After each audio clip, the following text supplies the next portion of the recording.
Hi guys!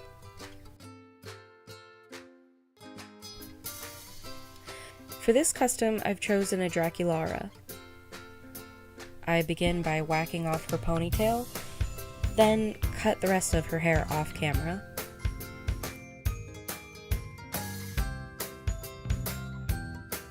Next, I boil some water and dunk her head in to soften the head.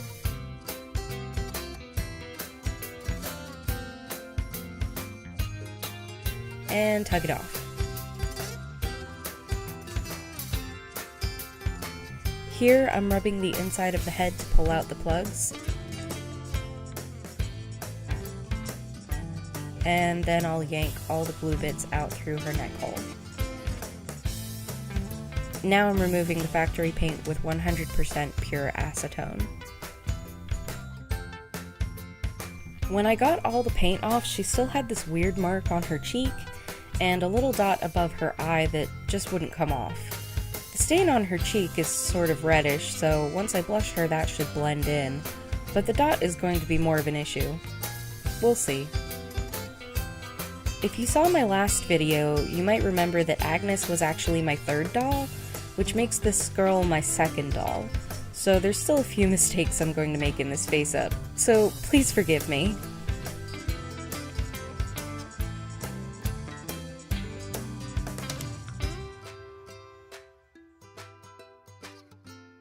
I'm blushing her with a light peachy tone.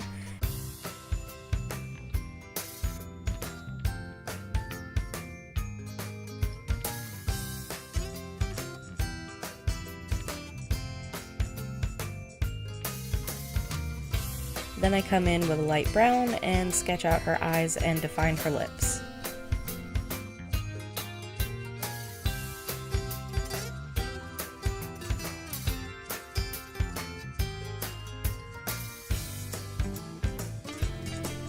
Since my first doll was based off of a character my friend came up with, I wasn't following my personal aesthetic when making her. I think she came out really nicely, but this is the first doll where I went all in on the things that I like. So I wanted to give this doll a look that's more in keeping with my personal taste.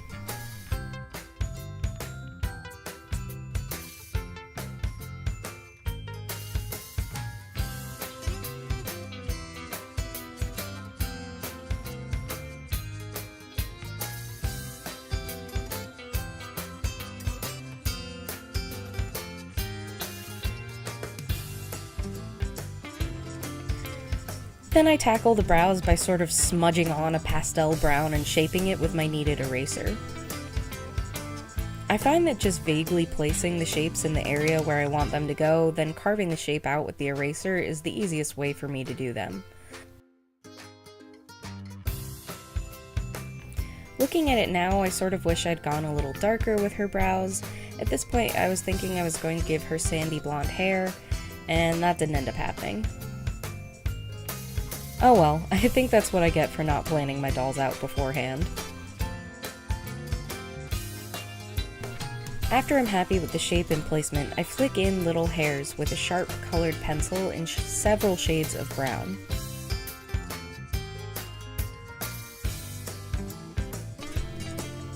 Oh, and that little dot that wouldn't go away? I decided to make it into a mole. I think it's pretty cute, actually. Here I'm adding the waterline and darkening the lashes.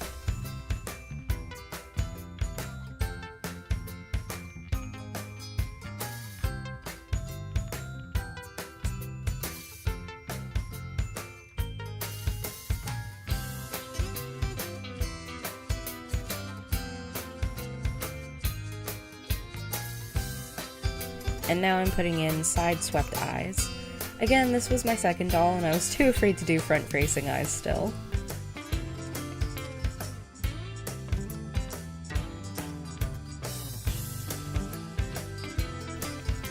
I chose purple eyes, because why not? Fantasy colored eyes are really my favorite. I love the bright colors.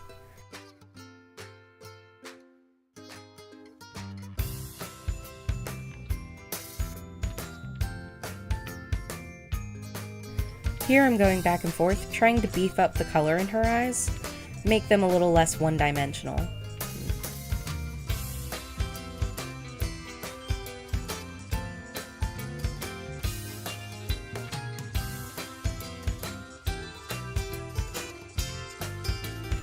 I added a magenta highlight and attempted to put a navy ring around the iris, but honestly my pencils just weren't having it.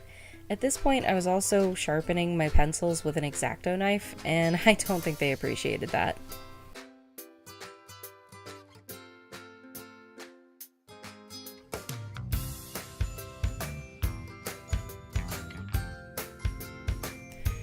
I lost patience with my pencils and switched to just picking pigment straight off the pencil with a brush and painting her eyes that way.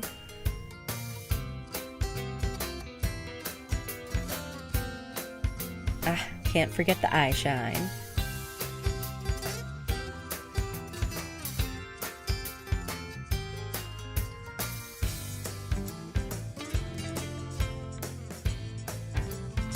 And here's the face. Now for the clothes. These fabrics seem like they'll go together nicely. Let's see. Perfect. I made a wig for her using Mosekito's tutorial and a pair of shoes using Watercolors method. I'll link those in the description box below. And here she is. I've decided to call her Penelope Page. Overall, I'm really happy with her. She ended up looking a little bit more like a schoolgirl than I was really meaning to, but I think that's due to my love of skirts and cardigans more than her face or anything. That's fine, she can be a schoolgirl.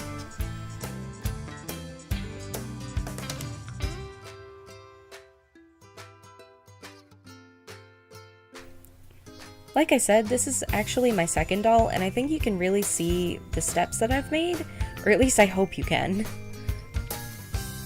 If you liked this video, please hit that like button and also subscribe.